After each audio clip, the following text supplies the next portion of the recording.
Hello, everybody. Wolfgang here. Today is a very cold Saturday, January the 13th. I hope everybody is staying warm where the Arctic blast is hitting. Our winds picked up pretty good yesterday evening, but I'll tell you what, about 4 o'clock this morning, man, they really kicked in. It was, it woke me up a few times the way the gusts were going. It was crazy. We didn't get, it snowed, but no amount. We didn't it's a dusting, and as much wind as we had early this morning, it just kind of blew all over the place. My camera won't focus. So anyway, so I'm pretty sure most of us have heard about the bombings that are going on overseas and the war and everything. So I found this article I will share, and it says the regional war no one wanted is here. How wide will it get? This comes from the New York Times. London. From the outbreak of the Israel Hamas war nearly 100 days ago, U.S. President Joe Biden and his aides have struggled to keep the war contained, fearful that a regional escalation could quickly draw in U.S. forces if they're not already there, but nobody's saying.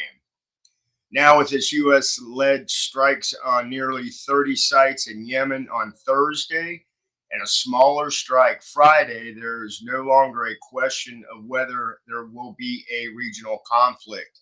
It has already begun. The biggest questions now are the conflict's intensity and whether it can be contained. This is exactly the outcome no one wanted, presumably including Iran. We're not interested in a war with Yemen. We're not interested in a conflict of any kind, John Kirby, a White House spokesperson, said Friday. In fact, everything the president has been doing has been trying to prevent any escalation of conflict, including the strikes last night. But if I'm not mistaken, I think I saw an article where Biden was kind of praising him. Biden's decision to unleash airstrikes after resisting calls to act against the Yemen based Houthi militias, whose repeated attacks on shipping in the Red Sea were beginning to take a toll on global commerce. It is a clear shift in strategy. After issuing a series of warnings, officials said, Biden felt his hand was forced after a barrage of missiles and drone attacks Tuesday were directed at an American cargo ship and the Navy vessels around it. This is already in a regional war, no longer limited to Gaza, but already spread to Lebanon, Iraq, Syria, and Yemen, said Hugh Lovett, a Mideast expert for the European Council on Foreign Relations. The U.S., he added, wanted to demonstrate that it was ready to deter Iranian provocations, so it conspicuously placed its aircraft carriers and fighters in position to respond quickly. But those same positions leave the United States more exposed. Let's see here. Over the course of 12 weeks, attacks on Israel, U.S. and Western interests have come from Lebanon, Iraq, and Syria, prompting modest, carefully targeted responses from U.S. and Israel forces. The United States also issued warnings to Iran, which the U.S. says is acting as a loose coordinator. Was what was notable about the retaliatory strikes in Yemen was their Bredith, I don't know, and employing fighter jets and sea launched missiles. U.S. and British forces, backed up by a small number of other allies, hit a wide number of Houthi missile and drone sites. Biden is walking the fine line between deterrence and escalation, and his aides conceded there is no science to the calculation. Iran and its allies, including Hezbollah and Lebanon, have been careful in their support of Hamas or for Hamas, keeping their actions within limits to prevent a larger U.S. military response that could threaten Iran's exercise of power in Lebanon, Iraq, and Syria. But how much control Iran has over its proxies in this is in question, and its leaders may also be misreading U.S. and Israel red lines. The Houthis, a small Iranian backed tribe in Yemen, have been among the most aggressive in pushing the envelope, trying to block international trading routes through the Red Sea and ignoring U.S. and Western warnings to desist. Houthi officials say the sole goal of their attacks is to force Israel to halt its military campaign and to allow the free flow of aid into Gaza. Western diplomats said there had been reluctance to strike back at the Houthis, in part to avoid pending a truce in the Yemeni civil war, and in part because of the difficulty of eliminating their threat entirely. Hang on a minute. I'm sorry. It is my wife texting me. And my answer to her is no. So, Western diplomats said there had been reluctance to strike back at the Houthis, in part to avoid pending a truce in the Yemeni civil war, and in part because of the difficulty of eliminating their threat entirely. But the Houthis' repeated attacks on ships, their direct fire on U.S. helicopters, and their attack Tuesday on an American cargo vessel left the United States with what officials said was no real choice. It was no choice at all. U.S. officials said the Pentagon carried out a second round of strikes Friday against the Houthis, bombing a radar facility in Yemen. It is not known how long it will take the Houthis to recover and threaten ships in the Red Sea again, as they have vowed. So far, the response has been muted, with just a single anti-ship missile lobbed harmlessly into the Red Sea, far from any passing vessel, a Pentagon official told reporters earlier Friday. But deeper U.S. military involvement also adds to the perception in the larger world that the United States is acting even more directly on behalf of Israel, risking further damage to U.S. and Western standing as the death toll rises in the Gaza Strip. Israel now is defending its conduct against the charge of genocide in the international court. Iran is using proxies such as Hezbollah and the Houthis to distance itself from their actions and maintain its credibility in the region, attempting to avoid a direct attack, which could put a risk in the Islamic revolution and its nuclear program. But Iran is also being pulled along by those very proxies. Iran is really pushing it, said Francois Hizboug, a French military analyst. It's another reason they don't want a war now. They want their centrifuges to run peacefully.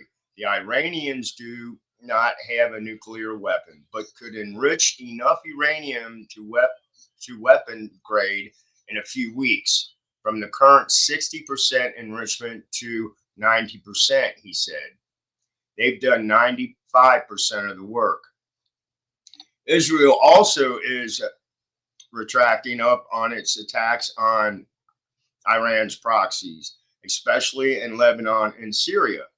After the attack by Hamas, Hezbollah and Lebanon began a series of strikes from Lebanon, leading Israel to evacuate citizens near the conflict.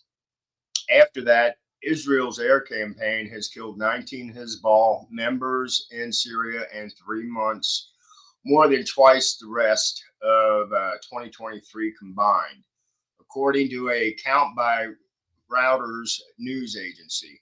More than 130 Hezbollah fighters have also been killed by Israel and Lebanon in the same period. Amni Hudi, a retired Lebanese army general and analyst, listed several goals of the Israel attacks in Syria to keep attention there and to press the Syrian government to cut off the Iranian supply route. U.S. troops deployed to Iraq and Syria to prevent a resurgence of the Islamic State group have come under attack from Iran-backed militias 130 times since October the 17th, according to the Pentagon's tally Thursday, totaling 53 attacks in Iraq and 77 in Syria. The United States has retaliated on fewer than 10 occasions, usually after U.S. casualties. Each time the United States has said its response is meant to deter further attacks and is aimed at sending a message to Iran and its proxies, who operate freely in Iraq and Syria. But no U.S. troops have been killed.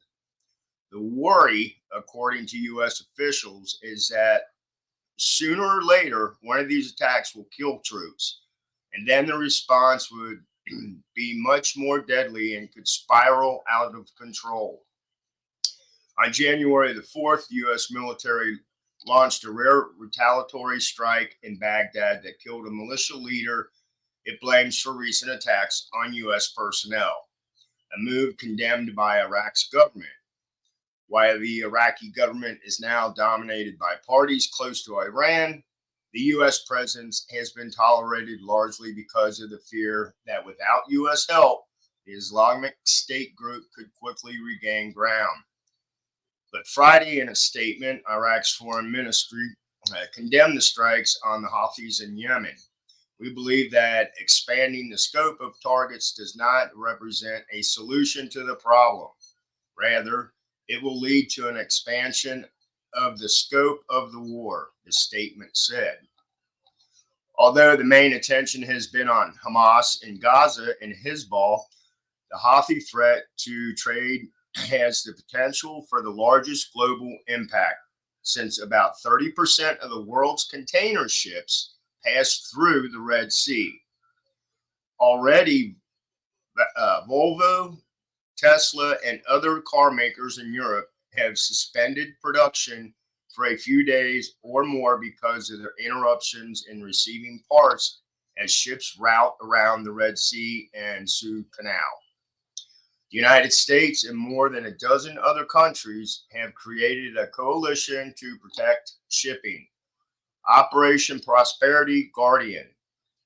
But the Houthis have continued to try to attack ships with Israel connections or not, and Maersk decided to pause all Red Sea shipping after December 31st attack on one of its ships.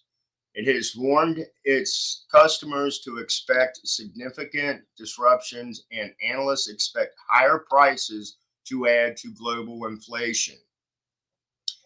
In public speeches this week, Iranian Supreme Leader and Hezbollah leader, I'm not even going to try to say their names, retired that they do not want an enlarged war.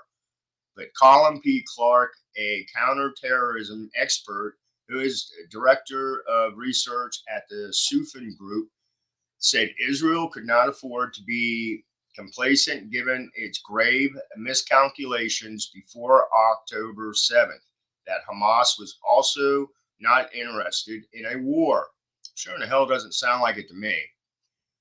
Recent assassinations that struck at the heart of the Iranians' ties to Hezbollah and Hamas have unnerved Iranians who have described them in chat rooms and social media as being slapped over and over. Brigadier General Seized Raza Masabi killed on Christmas, and Damascus for 2 decades had been in charge of procuring missiles, rockets, and drones for Hezbollah in Lebanon and allied militia groups in Syria and Iraq.